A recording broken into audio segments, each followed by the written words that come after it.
Hi guys, welcome back to AllSomeTV.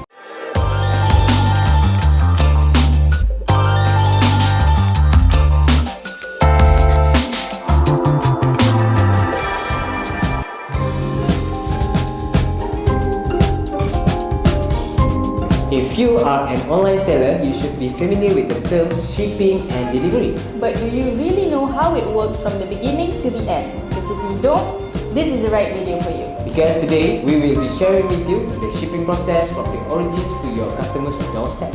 Okay, the process flow is a bit lengthy than you know, so we will explain to you as simple as possible step by step. Let's assume the parcel has been picked and packed nicely already. The courier company will come and collect the parcel along with all the other parcels. Once the vehicle is full, it will travel back to its base, which is where we call the sorting hub.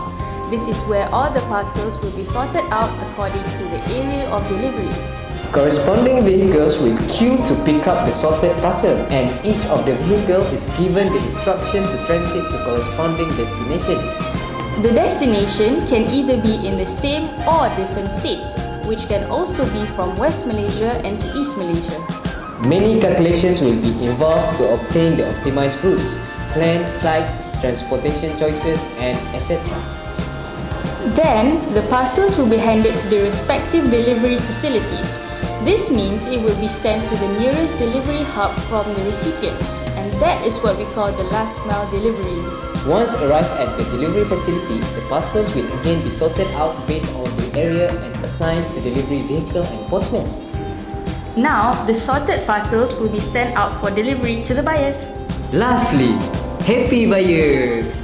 And that is how end-to-end delivery works. During MCO, we can notice delivery time from West Malaysia to East Malaysia is affected.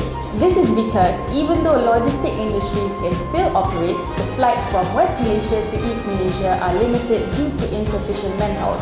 Which means the cargo space capacity has shrunk significantly. So far, the delivery in West Malaysia has gone back to normal for major cities and states. However, in East Malaysia, please expect another week for things to get back to normal. And we hope that this video has helped you understand the process of shipping. If you have any questions, feel free to leave them in the comment section below. And see you next time. Bye!